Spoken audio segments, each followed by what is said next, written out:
Hello students, good morning students.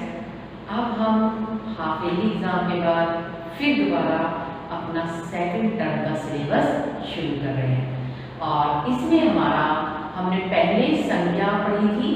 संज्ञा के विकार का एक हिस्सा एक भाग में पढ़ लिया था और वो था लिंग। आज हम संज्ञा के दो विकार और पढ़ेंगे और वो विकार हैं वचन और काल। तो बच्चों हम शुरू करते हैं। अब हम सबसे पहले पढ़ेंगे कि संज्ञा का जो दूसरा विकार है, पहला है लिंग और दूसरा है वचन। तो आज हम वचन पहले पढ़ते हैं, उसके बाद काल पढ़ेंगे। सबसे पहले वचन होते क्या है, इसकी परिभाषा है शब्दों के जिस रूप से उसके एक या अनेक होने का पता चलता है उसे वचन कहते हैं। साधारण भाषा में हम कह सकते हैं कि संज्ञा या सर्वनाम के जिन शब्दों से हमें ये पता चले कि एक वस्तु एक प्राणी है या एक से ज्यादा है। अगर एक है एक वचन है, अगर एक से ज्यादा है तो बहुत सारे हैं तो बहुवचन है। तो परिभाषा हमने यही की है कि शब्दों के जिस रूप से उसके एक या अनेक होने का पता चलता है उसे हम वचन कहते हैं।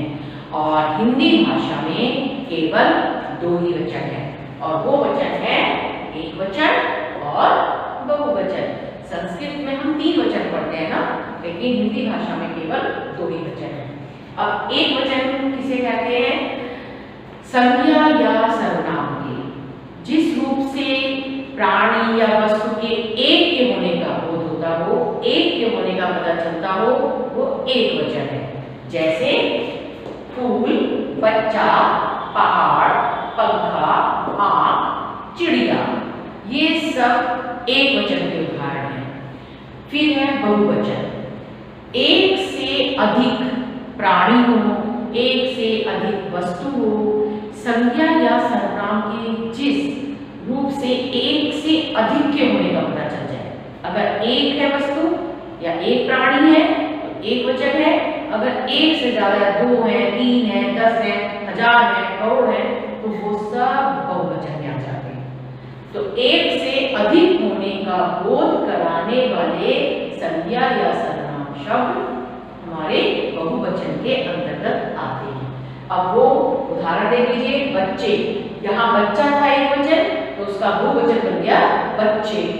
फिर यहाँ था पहाड़, पहाड़ एक वचन है और बहुवचन में हम कहते हैं पहाड़ों, यानी बहुत सारे पहाड़ हैं। यहाँ एक वचन था पंखा और उसका बहुवचन हमने करा पंखे, पंखा एक है और पंखे बहुत सारे। फिर है आँख, एक वचन है और आंखें बहुवचन। एक आँख की बात हो रही हो तो एक वचन है, यदि एक से ज्यादा आँख की बात हो रही हो, आंखें जिसे हम कहते हैं आंखों भी कह सकते हैं, तो वो है बहुवचन। फिर है चिड़िया, हमने यहाँ चिड़िया दिया था एक वचन में और चिड़िया यहाँ लगा के बन गया बहुवचन। चिड़िया से पता चलता है बहुत सारी चिड़िया हैं। तो ये है हमारे वचन के भेद। वचन जब एक से किसी व्यक्ति, वस्तु, है ना, जो भी हमारे जानते हैं संज्ञा है या सर्वनाम शब्द है, उनके एक या अनेक होने का बोध हो तो वचन, और यदि सिर्फ एक होने का बोध हो तो एक वचन, एक से ज्यादा का होने का बोध हो तो बहुवचन। अब आपने देखा होगा कितनी बार हम वाक्य पढ़ते हैं हमें वचन की पहचान ही नहीं होती कि कौन सा वचन है। तो हम इन्हें दो तरह से पहचान सकते हैं। वचन की पहचान संज्ञा या सर्वनाम शब्द द्वारा भी हम कर सकते हैं और दूसरा है क्रिया के द्वारा भी करते हैं। अब संज्ञा सर्वनाम शब्दों से कैसे करते हैं, मान लीजिए लिखा है पंखा, है ना, चल रहा है, तो हम समझ जाते हैं एक पंखा चल रहा है। अगर हम ये कहते हैं पंखे चल रहे हैं, यानी पंखे बहुवचन है, बहुत सारे हैं, तो हम क्या कहते हैं ये बहुवचन का रूप है। हम ये कहते हैं बच्चा पढ़ रहा है, यानी सिर्फ एक है। और यदि हम कहते हैं बच्चे पढ़ रहे हैं, ये बहुत सारे हैं। तो हम संज्ञा शब्दों के द्वारा पहचान कर लेते हैं, सर्वनाम शब्दों के द्वारा भी पहचान करते हैं। अगर हम ये कहते हैं कि मैं लिख रही हूँ, यानी सिर्फ एक वचन, हम लिख रहे हैं तो बहुवचन, क्योंकि हमें तो सब आ जाते हैं। तो इस तरह से हम सर्वनाम शब्दों के द्वारा भी इनकी पहचान कर लेते हैं वचन की। जैसे मान लीजिए अगर हम ये कहते हैं कि तुम आदर्श सूचक शब्द में आ जाता है, जिसका प्रयोग हम आजकल बहुवचन के रूप में भी करते हैं और एक वचन के रूप में। लेकिन अगर हमें तुम के लिए एक वचन का प्रयोग करना होता है तो वैसे तो हम तू का प्रयोग करते हैं ना, तू लिख, तू पढ़, तू बैठ। और यदि तुम लिखो, तुम बैठो, तो यानी बहुत सारों के लिए कर रहे हैं। लेकिन आज तो हम तुम का प्रयोग एक वचन और बहुवचन दोनों के लिए करते हैं। अब आ जाता है क्रिया।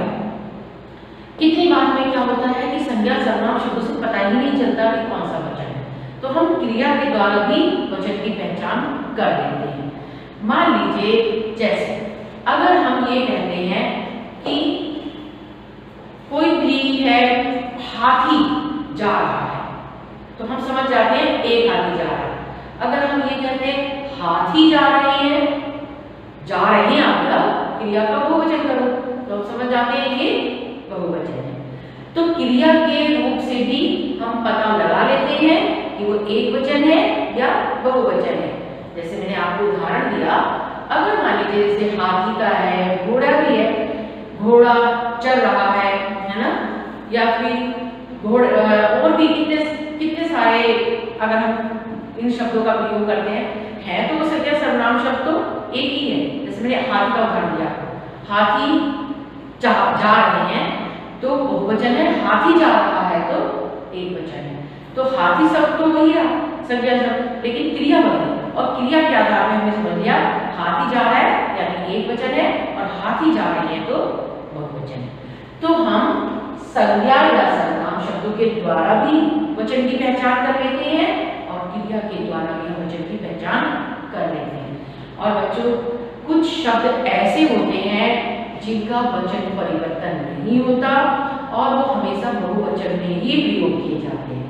जैसे आदर्श सूचक शब्द है ना, जैसे प्रधानाचार्य, क्योंकि प्रधानाचार्य का हम आदर करते हैं है ना, तो हम उनके लिए जब भी प्रयोग करेंगे तो हमेशा बहुवचन का ही प्रयोग करेंगे। हम ये कहते हैं प्रधानाचार्य जी आ रहे हैं, हम ये नहीं कहते चाहे एक ही प्रधानाचार्य आ रहे हैं, लेकिन तभी हम यही कहते हैं आ रहे हैं, ये नहीं कहते प्रधानाचार्य आ रहा है, क्योंकि ये बहुत ही अपमानजनक शब्द माना जाता है। ऐसे ही माता पिता हमारे आदरणीय हैं, इसलिए हम ये कहते हैं माता जी आ रही है, पिताजी आ रहे हैं, माता जी आ रही है, पिताजी आ रहा है, हम इन शब्दों का प्रयोग नहीं करते। तो ये याद रखिए कि जिनका हम आदर करते हैं उनके लिए हम हमेशा बहुवचन का ही प्रयोग करते हैं। ऐसे ही हस्ताक्षर, साइन, हस्ताक्षर कर दिए, हम ये नहीं कहते हस्ताक्षर कर दिया, हस्ताक्षर के लिए भी हमेशा बहुवचन का ही प्रयोग करते हैं। ऐसे ही आंसू, आंसू भी हमेशा चाहे एक ही आंसू टपका हो तभी हम ये कहते हैं आंसू बह रहे हैं, है ना। तो आंसू शब्द का प्रयोग भी हम हमेशा बहुवचन में करते हैं। और दर्शन, हम ये हमेशा अगर कहते हैं दर्शन कर लिए, दर्शन कर लिया नहीं कहते, दर्शन कर लिए। तो आंसू, दर्शन, हस्ताक्षर और आदर्शसूचक शब्दों का प्रयोग हमेशा बहुवचन में ही किया जाता है। बहुवचन अनेक प्रकार से बनाए जाते हैं। एक वचन से बहुवचन आप जानते हैं कितनी बार आ जोड़कर भी हम बहुवचन का प्रयोग करते हैं, है ना। जैसे छात्र, अगर मान लीजिए छात्रा है तो हम उसका बहुत सारों के लिए छात्रा कर देते हैं। उसी तरह से अगर हम एक मात्रा लगा के भी वचन परिवर्तन करते हैं, बच्चा का बच्चे हो जाता है ना। फिर हम ओ लगाकर भी वचन परिवर्तन करते हैं, जैसे पहाड़ का पहाड़ों। फिर हम या लगाकर भी प्रयोग करते हैं, जैसे चिड़िया का चिड़िया। तो इस तरह से हम वचन परिवर्तन करते हैं। एक वचन से बहुवचन बनाना हो या बहुवचन से एक वचन बनाना हो तो हम इन सबको हटा देते हैं। इस तरह से हम वचन परिवर्तन करते हैं। तो बच्चों ये था हमारा वचन। अब हम इसी का संज्ञा का जो हमारा विकार है उसका तीसरा देख लेते हैं, कारण। कारण होते बड़े परिभाषा है संज्ञा या सर्वनाम के जिस रूप से उसका संबंध वाक्य के अन्य शब्दों से जाना जाता है उसे कारक कहते हैं। यानी कारक क्या है, संज्ञा या सर्वनाम का वाक्य से संबंध प्रकट करने वाले जो शब्द हैं वही कारक है। जो संज्ञा सर्वनाम का वाक्य के साथ संबंध प्रकट करते हैं वो सब कारक है। आपको कौन कौन से कारक हैं बच्चों, इनके लिए सबसे अच्छा है कि ये जो टेबल है, जो सारणी बनी हुई है, इसको इसी तरह से याद किया जाए, तो हमसे कभी गलती नहीं होती। हमारे 8 कारक हैं, है ना। तो इसमें है सबसे पहले कर्ता कारक जिसका चिन्ह होता है ने, फिर होता है कर्म कारक जिसका चिन्ह होता है को, करण कारक से साथ के लिए के द्वारा, संप्रदान कारक जिसका विभक्ति चिन्ह होता है के लिए, अपादान कारक से अलग होने के अर्थ में, संबंध कारक का के की के लिए प्रयोग होता है, अधिकरण कारक में पर, और संबोधन कारक हे अरे हो, इन ये चिन्ह हैं इनके। अब इनका जैसे हम प्रयोग करते हैं कर्ता कारक ने, जैसे हम कहते हैं महात्मा गांधी जी ने देश को आजाद कराया, ने परसेंट है और ये इसका मतलब कर्ता कारक है। फिर होता है कर्म कारक, कर्म कारक उसमें कहते हैं जब क्रिया का प्रभाव कर्ता पर नहीं पड़ते बल्कि कर्म प्रधान हो जाता है, जैसे मैंने पुस्तक पढ़ ली, है ना, तो पुस्तक यहाँ कर्म है, तो हम इसे ये भी कह सकते हैं मैंने पुस्तक को पढ़ लिया, तो ये कर्म कारक होता है। फिर है करण कारक से या के द्वारा, मैं माता जी के साथ ही स्कूल जाता हूँ, या मैं साइकिल के द्वारा स्कूल जाता हूँ, तो ये साथ के लिए प्रयोग हो रहा है, तो करण कारक है। अपादान कारक, इसमें हम सब फिर है संप्रदान कारक के लिए, है ना, ये किसी के मांगने के अर्थ में भी हम इसका प्रयोग करते हैं, जैसे पूजा के लिए थाली डालो, है ना, या फिर याचक के लिए वस्त्र दो या जो भी है, तो हम अगर किसी का कुछ याचक के मांगने के लिए भी इसका प्रयोग करते हैं। अपादान कारक है से अलग होने के अर्थ में, जैसे पेड़ से पत्ता गिरा, यानी पेड़ से पत्ता अलग हो गया, हिमालय से गंगा निकलती है, हिमालय से गंगा अलग हो जाती है। फिर है संबंध कारक काके के लिए, तो इस संबंध कारक में हम किसी का संबंध बताते हैं, ये राम का भाई है ना, ये रमा की बहन है, ये राम के पिताजी हैं, तो अगर हम किसी का किसी से संबंध प्रकट करते हैं तो हम संबंध कारक का प्रयोग करते हैं। अधिकरण कारक में या पर के लिए प्रयोग होता है, जैसे कमरे में चूहा है, छत पर चिड़िया है, तो में या पर अगर हो तो अधिकरण कारक होता है। फिर है के अरे, हम ये संबोधन करते हैं, जैसे अरे बेचारे की चोट लग गई ना, हे भगवान मेरी रक्षा करो, तो ये हम संबोधित करने के लिए करते हैं, संबोधन के लिए, एड्रेस के लिए। तो ये है हमारे कारक, और इनका मैंने आपको किस तरह से प्रयोग करते हैं, इनको हम इसी तरह से याद करते हैं, कर्ता ने, कर्म को, करण से, संप्रदान के लिए, अपादान से अलग होने के अर्थ में, और उसके बाद संबंध काके की, अधिकरण ले पर, और उसके बाद संबोधन के।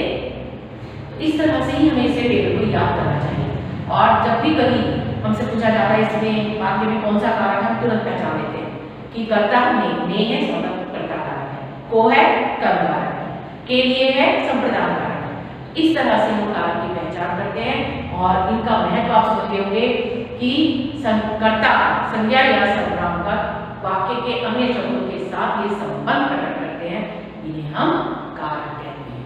तो बच्चों, मुझे पूरी आशा है कि आज आपको वचन और कारक अच्छी तरह से समझ में आ गए होंगे।